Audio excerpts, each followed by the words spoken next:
Hi, it's Lisa from Vocabulary Luau, and I'm going to show you how to make a Frayer Model template in PowerPoint using SmartArt in exactly 5 seconds. Here's how you do it. Open your PowerPoint slide, click Insert, SmartArt, choose Matrix, and then this selection, and now you have a Frayer model.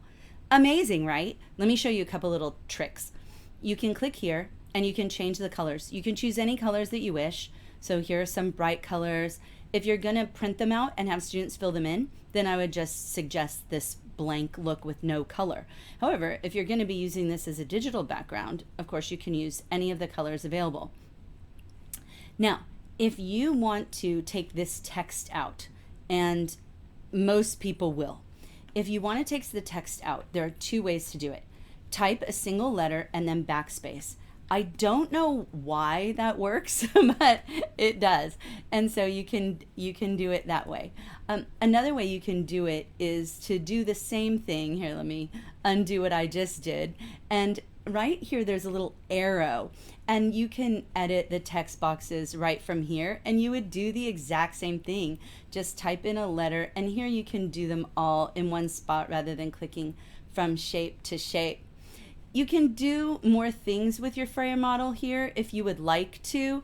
So let's say I want to have it have effects. I can do that clicking on the Format tab, and I can do these shape effects, and I can add shadows and different things to either an individual shape, as you see here. So if I want students to emphasize something, or I can do that to the entire shape. So those are just some easy tricks for using Frayer models, but let me show you one other thing. So let me say that I'm going to go back to my SmartArt design. I'm going to choose this blank, and I'm going to actually pull this out to the edges of my slide. Now this works fine if I'm using it digitally. If I'm going to print it out, I am going to want to make sure that on the Design tab, I choose the slide size, custom slide size, and that I choose letter paper so that I can make sure that it will fit when I print it. If you're not going to print it, it's fine to leave it in the widescreen default that PowerPoint has. You can pull these circles at the corners or the sides to stretch it out to fill all the space that you have. And again, on that same Design tab, under Slide Size, under Custom Slide Size, you can choose Portrait instead of Landscape, which will let you then have it printed in a portrait mode. And again, you can just stretch the diagram to fit your needs. And you probably want to take out that text as well. And you can change the color of individual boxes by just choosing Format and then Shape Fill, and you can either make it any color that you want. You can make it black, you could make it white, anything that you want. Now you will want to make sure that you have a shape outline because you want them to be able to see it, and that of course in a Frayer model is where your term would go.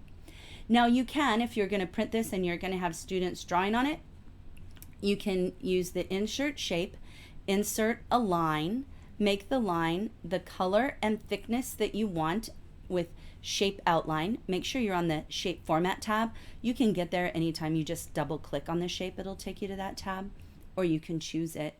I'm going to make my shape black, and I'm going to make the weight of it 1¼ point or 1½ point. And then I'm going to copy and paste, so I have 2. And now I'm going to click on both of them, holding down the Shift key. I'm on a PC. I'm going to hold down the Shift key, copy and paste both of those. Now I have 4, and I'll just line them up. And then I can do the same thing again and just add in the lines that I want. And so this is how you can, and then actually I was going to say this is how you do it, but there's another trick because I can just select all of these lines, copy and paste them, and drag them over here. And what I can do is click Command or Control G, depending on whether you are on a Mac or PC, and that will group them. Oops, I grabbed the shape itself. That will group them, and then I can move them all at one time very easily without selecting each individual one.